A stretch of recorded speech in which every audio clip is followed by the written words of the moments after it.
Well, hello. Today it's Poetry Changes Lives, September the 10th. And this book that I wrote about history, poetry, and a thought for the day today focuses on the King of France, Louis XIV, because today is the birthday of the lady he married, Maria Theresa of Spain, the daughter of the Spanish king. Louis XIV, the great Sun King as he was known, was an astonishing man who ruled for 72 years, the longest ever reigning European monarch, beating our own Queen Elizabeth II by a couple of years. And his reign was a time of unprecedented power in France. And Maria Theresa was a beautiful lady, a dutiful wife who really loved her husband Louis, in spite of the fact he had numerous mistresses and illegitimate children. He seemed to have been quite unaware of the effect he had on her.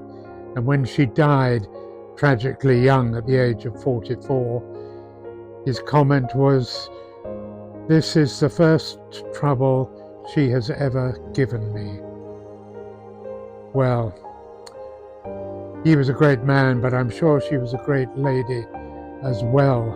And it's interesting when you think of those times the French court was the most lavish in the world, and France was hugely powerful.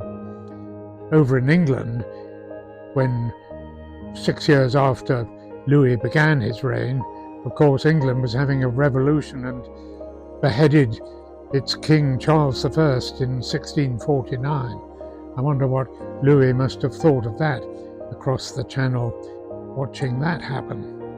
Anyway, it didn't stop him from carrying on living his extraordinary life, building the great Palace of Versailles, and living there first with his wife and then with his many mistresses.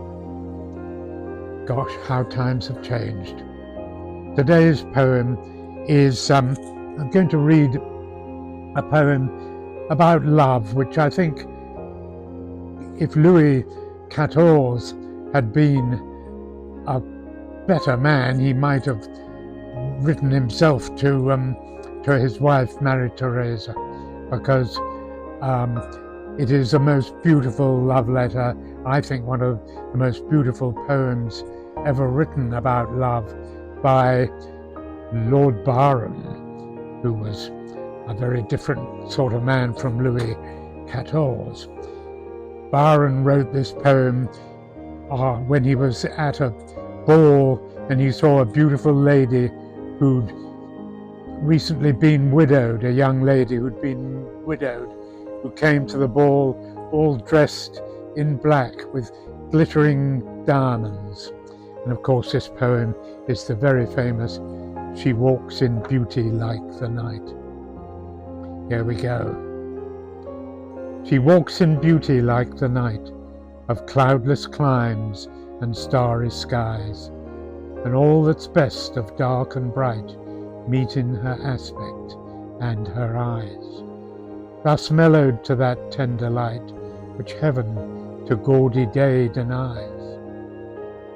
One shade the more, one ray the less, had half impaired the nameless grace which waves in every raven tress, or softly lightens o'er her face, where thoughts serenely sweet express how pure, how dear their dwelling place. And on that cheek and o'er that brow, so soft, so calm, yet eloquent, the smiles that win, the tints that glow, but tell of days in goodness spent. A mind at peace with all below, a heart whose love is innocent. I think that's an amazingly beautiful poem. I hope you do too. Thank you for listening. Have a good day.